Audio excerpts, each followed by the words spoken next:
며칠 감기로 고생하느라 영상이 많이 늦었네요. 다시 스피디하게 얄팍하게 달려보겠습니다. 본격적으로 웹 프로그래밍을 알아보기로 해요. 몇 주 전 정적, 동적 웹 구분 영상이어서 오늘은 동적 웹을 좀 더 깊이 파고들어 볼게요. 그때 영상에서는 PHP라는 언어를 사용해서 아주 기초적인 동적 웹을 만드는 방법을 알아봤죠. 한 형태의 PHP 파일 안에서 변수들을 다루고 데이터베이스에 접속하고 사용자들에게 보여줄 HTML 파일을 짜는 등 모든 작업들이 이루어지는 모습을 보셨을 거예요. 간단한 게시판 수준의 사이트라면 이런 형태로도 충분할지 모르죠. 그러나 네이버쯤 되는 사이트를 그런 방식으로 만들고 운영하고 하긴 힘들겠죠. 요소와 기능들이 많아지고 구조가 이것저것 얽힐수록 코드도 무지임장 길어지고 난해져요. 뭔가 거대해지고 복잡해질 때는 특정 기준으로 분리, 모듈 화해서 접근하곤 하죠. 국가기관은 입법, 사법, 행정으로 나누듯이 웹사이트를 비롯한 소프트웨어들에는 모델, 뷰, 컨트롤러, MVC란 접근법이 많이 사용돼요.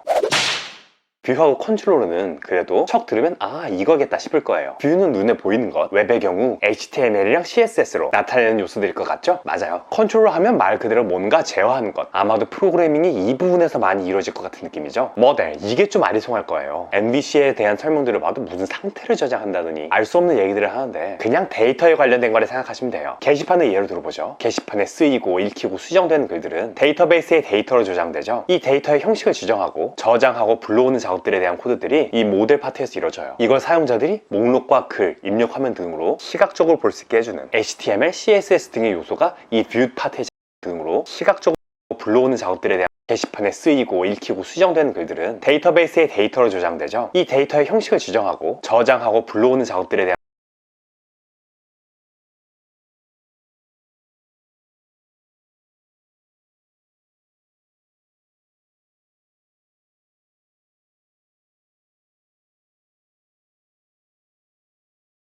대한 코드들이 이 모델 파트에서 이루어져요. 이걸 사용자들이 목록과 글, 입력 화면 등으로 시각적으로 볼 수 있게 해주는 HTML, CSS 등의 요소가 이 뷰 파트에 작성되고요. 그리고 아마 이미 예상하셨겠지만 이 둘을 연결해주는 부분, 모델의 데이터를 뷰에 연결해서 사용자가 구유 화면을 통해 데이터를 읽고 쓰고 지우고 할 수 있도록 전반적 제어를 하는 파트가 컨트롤러인 거예요. 이 영상에서 동쪽 웹을 식당에 비유했었죠. 모델은 식료품 창고로 관리하고 음식을 요리하는 주방장, 뷰는 주방장이 내온 음식을 플레이팅하는 직원, 컨트롤러는 주문도 받고 서빙도 하는 매니저라고 생각하시면 적당하실 거예요. 이렇게 모델과 뷰, 컨트롤러를 갖춘 웹사이트를 코드로 기본 골격을 한번 짜고 나면 그 코드를 기반으로 내 웹사이트를 개발하는 일이 수월해지겠지만 이런 구조 자체를 개발하는 데는 꽤나 시간이 걸려요. 각종 만들기, 조립 세트처럼 전문가들에 의해 필수수가 이미 만들어져 있는 게 있다면 참 편하겠죠. 다행히도 여러 회사, 비영리 단체 혹은 개인들이 이 MVC 구조의 기본 설계가 갖춰진 상태인 MVC 웹 프레임워크라는 걸 제공해요. 건물의 기초 골격과 전기, 수도, 난방 등이 설치된 채로 사용자가 원하는 대로 덧붙이고 개조하고 꾸며서 집을 만들 수 있게 제공하는 거죠. 프레임워크는 남이 이미 짜놓은 코드라는 점에서 라이브러리와도 비슷한데 라이브러리가 각각 개별적인 기능들, 즉 문장이나 욕조 등의 부속품이라고 한다면 프레임워크는 이것들이 연결되어서 기초적인 제품 골격을 갖춘 상태를 말해요. 쉽게 말해서 가져다 쓴 게 라이브러리고 기본 툴로 삼아서 그 위에 덧붙여 만드는 게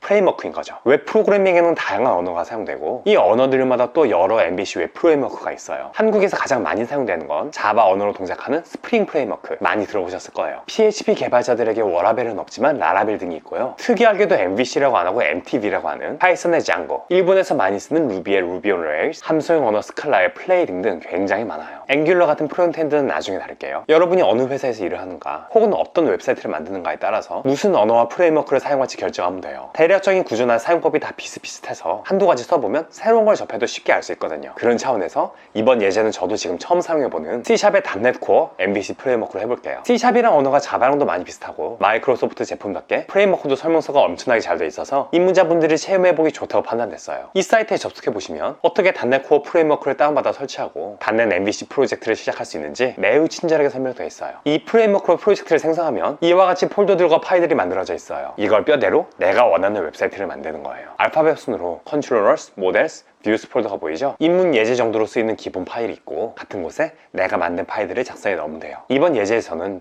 얇고 강좌들을 목록으로 보여주고 클릭하면 상세 및 시청 화면으로 들어가는 간단한 사이트를 만들어 보죠. 이 사이트가 만들어지려면 대략 이런 구조와 내용의 데이터가 필요하겠죠? 목록 페이지에서는 이 열들이, 상세 화면에서는 이 열들이 사용될 거예요. 강의에 관한 데이터니까 렉처란 이름으로 모델 클래스를 만들어 볼게요. 데이터의 구성이 클래스에 반영된 걸 볼 수 있죠. 컨트롤러부터 주문을 받았을 때 필요한 데이터를 빼오는 코드는 이 lecture repository.cs란 클래스 파일에 따로 작성할 거예요. 강의 목록을 조리해서 가져다 주세요 하면 데이터베이스에 접속하고 정보를 받아와서 아까 그 모델의 객체들로 받아와 반환하는 거죠. 예제로 보여드리나 코딩했지만 보통은 이렇게 손수 작성하지 않아도 되도록 프레임워크마다 편리하게 구현되어 있어요. 이 데이터들이 표현될 뷰 부분의 코드를 볼까요? CS HTML이란 낯선 확장명의 파일이죠. HTML 코드 중간중간에 HTML 형식이 아닌 코드들이 섞여 있죠. 프레임워크마다 세부 형태는 다르지만 대부분 이런 모습이에요. 이 자리들의 데이터가 들어가도록 서버가 요리해서 플레이팅하면 이 HTML 파일이 결과물로 브라우저에 서빙이 되는 거죠. 그러려면 먼저 주문을 받아야겠죠. 컨트롤러 가봅시다. 어떤 주소로 접속했을 때 어떤 페이지를 보여줄지 이 메뉴판을 작성해 놓는 걸 라우팅이라고 해요. 이 단넷 프레임워크에서는 lecture controller.cs란 컨트롤러 클래스에서 리스트란 함수로 반환하는 페이지는 기본 주소 /lecture /list란 주소로 접속이 되네요. 라우팅 하는 방법은 프레임워크마다 달라요. 여기서처럼 컨트롤러에서 하기도 하고 지정된 다른 파일에서 하기도 해요. 이렇게 /lecture/list로 접속하면 아까 lecture repository에서 작성한 이 코드로 강의들의 데이터를 불러온 다음 뷰에 연결시키죠. 리스트 함수로 호출했기 때문에 list.cs html 파일로 플레이팅이 돼요. 그래서 웹에서 이 주소로 접속하면 이 화면이 나타나게 되는 거죠. 기똥차죠? 목록 중 하나를 선택하면 어떻게 될까요? lecture/watch/ 강의 목록 번호 형태의 URL로 링크가 돼 있어요. lecture 컨트롤러에서 watch란 함수가 강의 목록 번호를 인자로 받아서 lecture repository에 get1 함수를 호출해요. 거기서 해당 강의의 상세 정보들을 받은 다음 watch.cs html에 플레이팅해서 반환하게 되는 거죠. 그럼 결과물로 이 화면이 보여지는 거예요. 알겠나요? 저는 단넷 코어를 예시로 보여드렸지만 여러분이 다른 프레임워크를 선택해서 배워보셔도 이 방식과 크게 다르지 않음을 느끼실 수 있을 거예요. 오늘은 이렇게 서버 측에서 데이터 작업부터 뷰까지 모든 작업을 수행해서 전달해주는 MVC 웹 프레임워크에 대해 알아봤어요. 다음 웹 관련 영상에서는 이 역할들의 상당 부분을 브라우저에 할당한 좀 더 분업화된 형태의 웹 프로그래밍에 대해 알려드릴게요. 잘못되었거나 미흡한 설명 있으면 댓글로 알려주시고요. 그럼 직구하세요.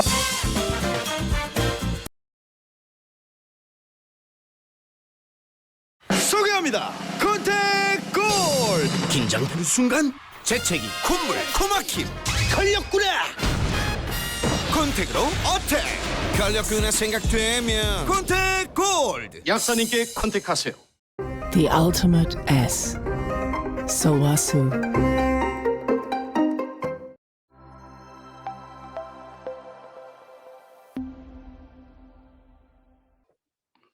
안녕하세요. DTO와 VO에 대해 테코톡 발표를 하게 된 임비입니다. 지금부터 발표를 시작하겠습니다.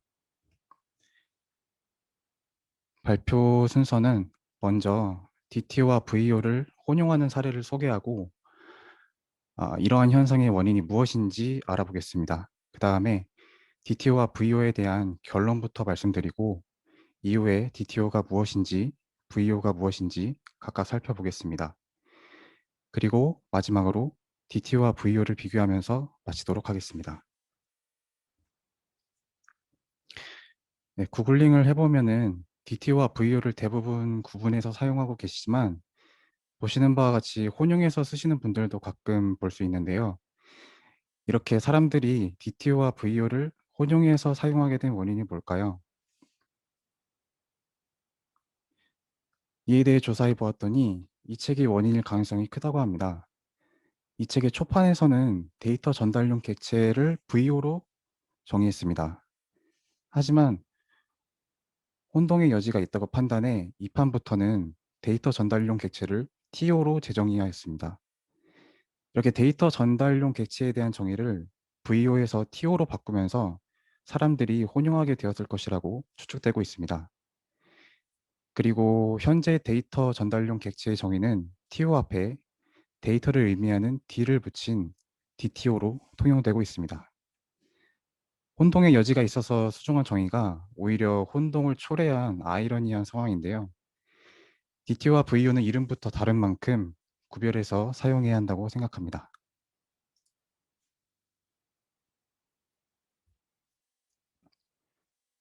결론부터 말씀드리면 DTO는 데이터 전달용이다. VO는 값 표현용이다. 이것만 기억하시면 됩니다. 그럼 DTO부터 살펴보도록 하겠습니다. DTO는 데이터 트랜스퍼 오브젝트의 약자입니다. 번역해보면 데이터를 전달하기 위해 사용하는 객체라는 뜻인데요. 데이터를 주고받을 때 데이터를 담아서 전달하는 데 사용하는 바구니라고 생각하시면 이해하기 편하실 것 같습니다. 더 구체적으로는 계층 간 데이터를 전달하기 위해 사용하는 객체입니다. 예를 들면 보시는 것처럼 웹 레이어에 해당하는 컨트롤러가 있고 서비스 레이어에 해당하는 서비스가 있습니다. 둘 사이에서 데이터를 주고받기 위해서 바로 이 DTO에 데이터를 담아 전달합니다. 데이터 전달용인 DTO는 어떤 특성을 가져야 할까요? 메서드는 오직 getter와 setter 메서드만을 갖습니다. 다른 로직은 갖고 있지 않습니다. 왜냐하면 순수하게 데이터 전달만을 위한 객체이기 때문입니다.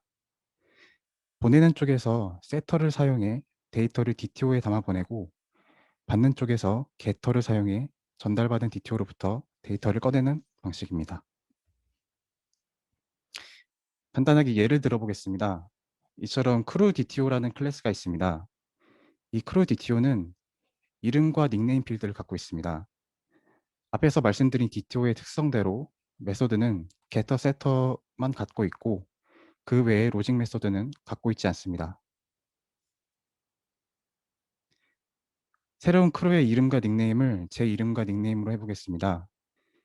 이 데이터를 보내주는 서비스 레이어 측에서 이와 같이 크루 DTO 객체를 생성하고 세트를 통해 전달하고자 하는 데이터를 담아 반환해 줍니다.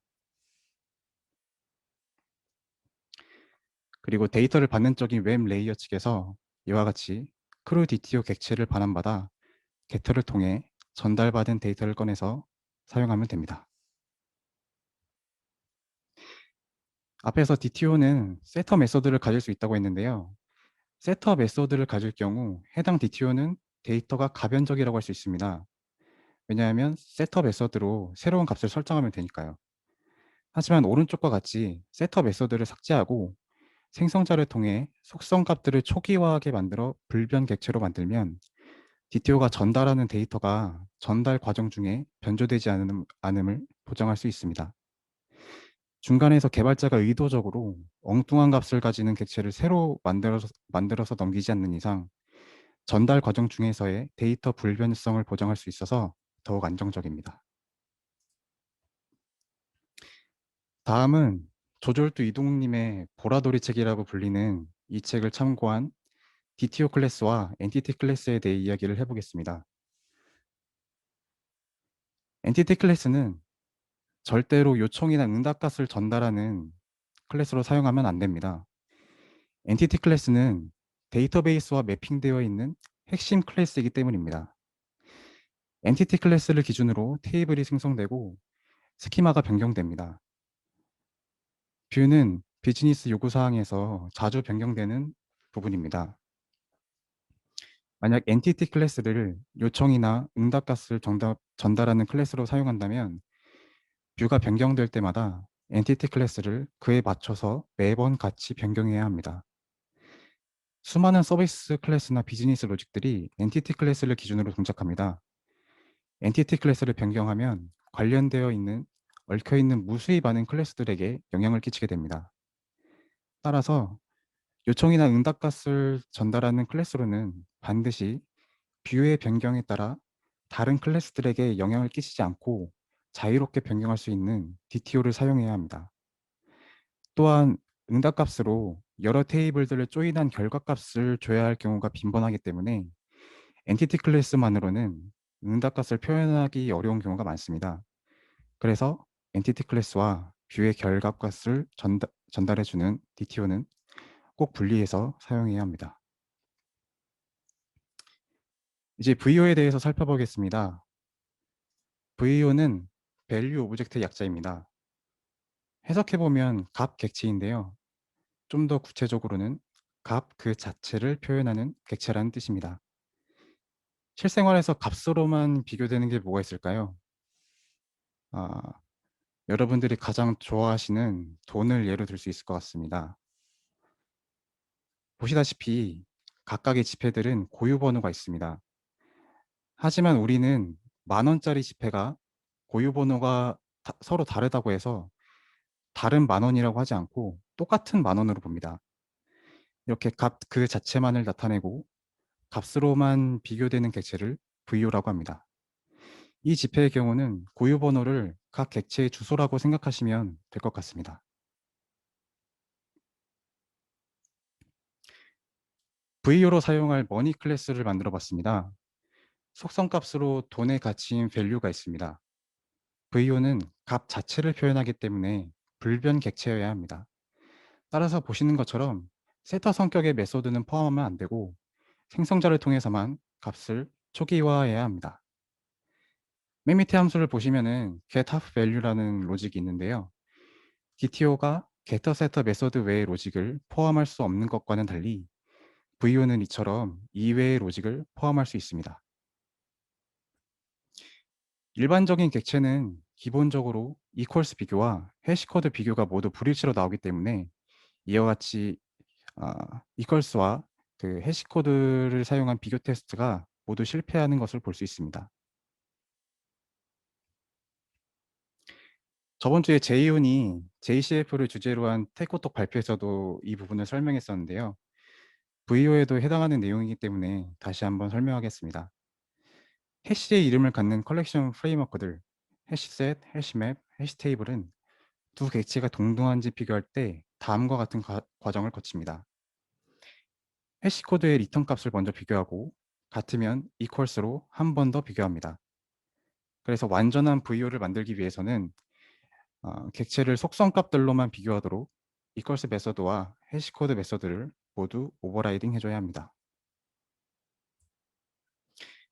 그래서 머니 클래스를 이와 같이 속성값인 value만을 기준으로 비교하도록 equals와 해시코드를 오버라이딩하고 아까 실패했던 테스트들을 다시 돌려보면 이렇게 모두 통과하게 됩니다. 이로써 머니 객체가 완전한 VO가 되었음을 알 수 있습니다. 그럼 마지막으로 DTO와 VO를 비교하면서 정리해 보겠습니다. DTO의 용도는 레이어 간 데이터 전달, VO의 용도는 값 자체의 표현입니다. 객체의 동등 결정에서 DTO는 속성값들이 모두 같다고 해서 같은 DTO가 아니지만 VO는 속성값들이 모두 같으면 같은 VO입니다. 가변 불변성은 DTO는 셋업 메서드가 존재하면 가변이지만 셋업 메서드가 존재하지 않을 시에는 불변입니다. VO는 값 자체를 표현하는 용도이기 때문에 불변입니다. 로직은 DTO는 getter setter 메소드 외의 로직을 갖지 않지만 VO는 가질 수 있습니다. 네, 발표에 사용된 자료들의 출처이고요. 이상 DTO와 VO에 대한 테코톡 발표를 마치겠습니다. 감사합니다.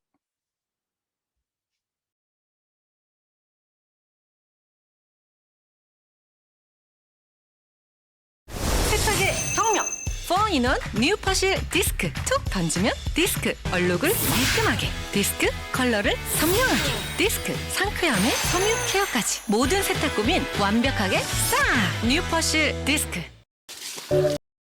대박! 완전 좋다. 물이 완전 좋네. 정말 애플리케이션 레이어 프로토콜을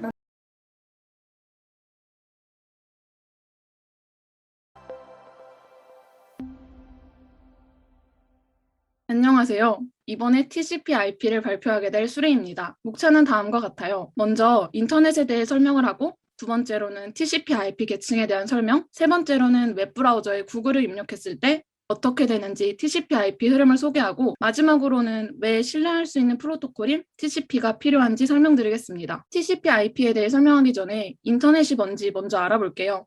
인터넷이란 전 세계에 걸쳐 파일 전송 등의 데이터 통신 서비스를 받을 수 있는 컴퓨터 네트워크 시스템이에요. 우리는 실생활에서 인터넷에 가입을 하고 사용해요. 인터넷 통신 비용을 지불함으로써 인터넷을 사용할 수 있어요.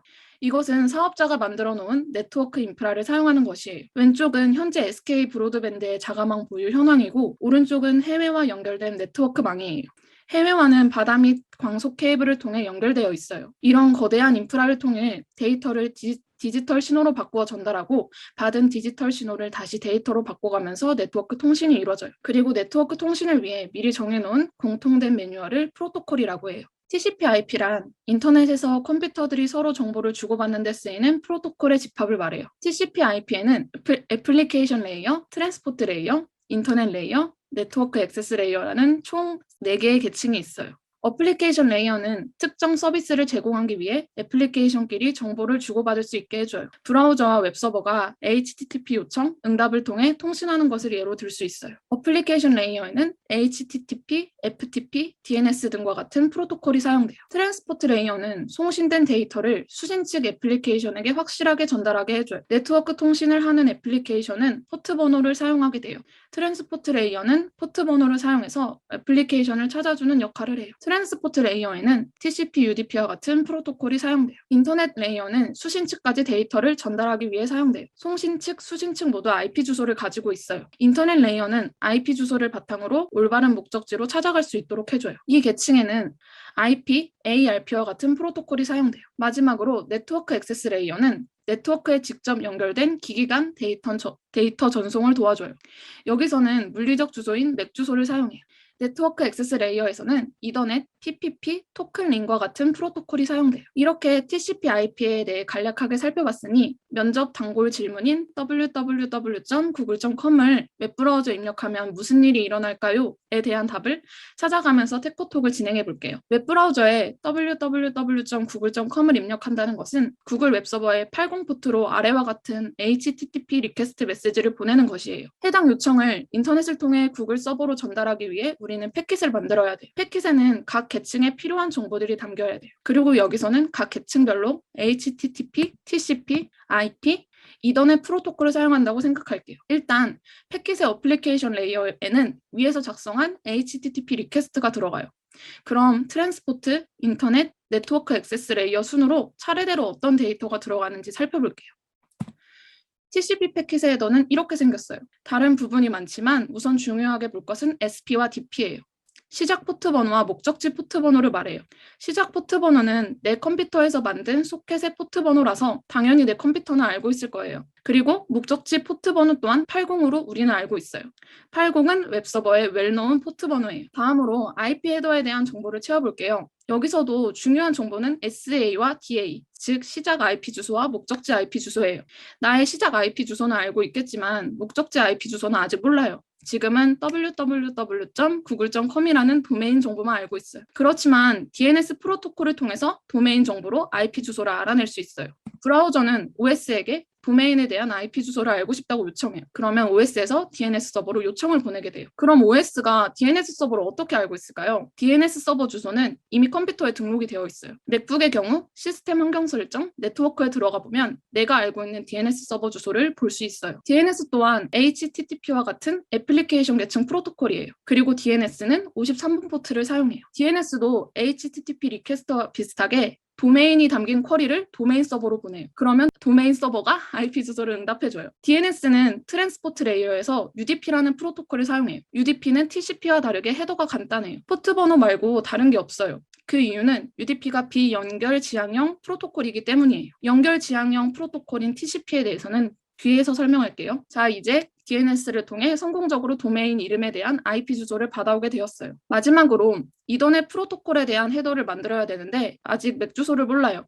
이제 맥 주소를 어떻게 알아와야 하는지 알아볼게요. 근데 맥 주소를 알아오기 전에 이전까지는 우리가 목표인 구글 서버에 대한 정보가 필요했어요. 그러면 맥 주소도 우리의 목적지인 구글 웹서버의 맥 주소가 필요할까요? 여기서 맥 주소는 구글 맥 주소 대신 물리적으로 연결된 우리 집 공유기의 맥 주소가 필요해요. 이 공유기를 통해 다른 네트워크와 연결이 가능하니 게이트웨이라고 부르기도 해요. 우리는 이미 게이트웨이에 대한 정보를 알고 있어요. 넷스텝 명령어를 통해 확인하실 수 있어요. 그럼 어떻게 IP 주소로 맥 주소를 알 수 있을까요? IP 주소로 맥 주소를 알아내기 위해서 ARP 프로토콜을 사용해요. ARP 프로토콜은 IP 주소를 맥 주소로 바꾸어주는 주소 해석 프로토콜이에요. 자, 이제 맥 주소까지 알아냈으니 패킷이 각박한 네트워크 세계로 나갈 준비가 되었어요. 그런데 요청을 보내기 전에 한 가지 더 봐야 할 게 있어요. 바로 TCP가 연결 지향형 프로토콜이라는 점이에요. 그래서 TCP 프로토콜은 데이터를 전송하기 전에 송신 측과 수신 측이 서로 연결되는 작업이 필요해요. 이러한 작업을 3-way 핸드쉐이킹이라고 불러요. 3-way 핸드쉐이킹을 수행하기 위해서는 TCP 헤더에 표시한 플래그들이 사용돼요. 이러한 플래그들을 컨트롤 비트라고 불러요. 3-way 핸드쉐이킹에서는 SYN과 ACK 플래그가 사용돼요. 클라이언트는 서버에게 접속을 요청하는 SYN 패킷을 보내요. 서버는 SYN 요청을 받고 클라이언트에게 요청을 수락한다는 ACK과 SYN 플래그가 설정된 패킷을 보내요. 클라이언트는 서버에게 다시 ACK을 보내요. 이제부터 연결이 이루어지고 데이터가 오가게 돼요. 이제 3핸드쉐이킹으로 연결이 성립되었으니 데이터가 보내질 차례예요. 한 가지 더 부가적으로 설명을 드리면 내가 사용하는 컴퓨터는 프라이빗 IP를 사용하고 있어요. 프라이빗 IP는 외부의 네트워크 환경에서 IP 주소를 찾지 못해요. 그래서 공유기를 통해 나갈 때 퍼블릭 IP 주소로 변환하여 나가는 작업이 필요해요. 이러한 작업을 NAT, 네트워크 어드레스 트랜스레이션이라고 해요. 우리 집 공유기를 거치고 나서 구글 서버에 도착하기 위해 여러 라우터를 거쳐가야 해요. 라우터는 네트워크와 네트워크를 연결해주는 역할을 해요. 라우터가 목적지 경로를 찾아가 나가는 과정을 우리는 라우팅이라고 해요. 라우팅을 거쳐 구글 서버가 연결된 라우터까지 데이터가 도착을 하면 패킷의 IP 헤더에 기록된 구글 서버 IP 주소를 통해 맥 주소를 얻어와야 돼요. 이때 이전에 설명했던 ARP 프로토콜을 사용해요. 이때 ARP는 라우터가 연결된 네트워크에 브로드캐스팅돼요. 목적지 구글 서버가 자신의 IP로 온 ARP 요청을 받고 맥 주소를 응답해줘요. 이제 목적지 구글 서버의 맥 주소를 알았으니 데이터가 물리적으로 전달될 수 있어요. ARP로 IP 주소를 통해 맥 주소를 얻고 드디어 목적지 구글 서버에 데이터가 도착했어요. 인터넷 레이어의 IP 주소와 네트워크 액세스 레이어의 맥 주소를 사용해서 올바른 목적지에 도착했으니 트랜스포트 레이어부터 설명을 진행할게요. 트랜스포트 레이어의 목적지 포트 번호에는 80번이 적혀 있어요. 이것을 보고 80번 포트를 사용하고 있는 애플리케이션에게 데이터를 전달해줘야 하는 것을 알 수 있어요. 어플리케이션 레이어까지 오면 웹서버가 사용될 HTTP 리퀘스트 데이터를 얻을 수 있게 돼요. 이제 서버에서 정상적으로 HTTP 리퀘스트를 받고 응답을 돌려보내요. 슬래시에 매핑된 get 요청을 처리해서 적절한 HTML을 응답해 줄 거예요. 실제 크롬 개발자 분석 도구를 통해 확인해보면 아래와 같은 HTML을 받았다는 것을 알 수 있어요. HTTP 요청과 응답 과정이 끝나면 연결을 종료해야 돼요. 여기서도 TCP 컨트롤 비트가 사용돼요. 이 단계에서는 ACK과 PIN 플래그가 사용돼요. 클라이언트가 서버로 연결을 종료하겠다는 PIN 플래그를 전송해요. 서버는 클라이언트에게 ACK 메시지를 보내고 자신의 통신이 끝날 때까지 기다려요. 서버가 통신이 끝나면 클라이언트로 핀을 보내요. 클라이언트는 확인했다는 의미로 서버에게 ACK을 보내면 연결이 종료가 완료돼요. 총 4단계에 걸쳐 진행되고 이것을 4-way 핸드쉐이킹이라고 불러요. 그런데 서버가 핀을 보내는 과정에서 한 가지 문제가 발생할 수 있어요. 서버가 핀을 보내기 전에 보냈던 데이터가 핀보다 늦게 도착할 경우에 서버로부터 핀을 수신했다고 클라이언트가 바로 연결된 소켓을 닫아버리면 핀을 보내기 전에 보낸 패킷은 영영 클라이언트가 받을 수 없게 돼요. 그래서 클라이언트는 서버로부터 핀 요청을 받더라도 일정 시간 동안 소켓을 닫지 않고 혹시나 아직 도착하지 않은 잉여 패킷을 기다려요. 이렇게 4-way 핸드쉐이킹 과정이 완료되어도 소켓을 닫지 않고 잉여 패킷을 기다리는 상태를 타임 웨이트라고 해요. 지금까지 TCP IP 흐름에 대해 간략하게 살펴봤어요. 이제 슬슬 테코톡을 마무리해야 될 것 같아요. 마무리하기 전에 아까 TCP가 연결 지향형 프로토콜이라고 했는데 TCP는 또 신뢰할 수 있는 프로토콜이라고도 해요. 그 이유에 대해 말씀드리고 테코톡을 끝낼게요. 요즘 세상에 우리는 엄청나게 큰 데이터를 주고받아요. 그래서 한 개의 패킷으로만 주고받기에는 상당한 무리가 있어요. 그래서 데이터를 잘게 쪼개서 보내게 되고 많은 패킷을 보내게 돼요. 그리고 이러한 패킷들은 엄청나게 복잡한 인터넷을 통해 목적지로 이동해요. 이러한 복잡한 환경에서 과연 데이터들이 유실되지 않거나 올바른 순서대로 잘 도착할 수 있을까요? 바로 그 어려운 것을 신뢰할 수 있는 프로토콜인 TCP가 가능하게 해줘요. TCP는 흐름 제어, 오류 제어, 혼잡 제어를 통해 신뢰성 있는 데이터 전송을 보장할 수 있게 해줘요. 제 테코톡을 들으신 후에 TCP의 흐름 제어, 오류 제어, 혼잡 제어에 대해 더 공부해 보시면 좋을 것 같아요. 많이 부족한 테코톡이지만 네트워크를 이해하는 데 많은 도움이 되셨으면 좋겠습니다. 들어주셔서 감사합니다. 자,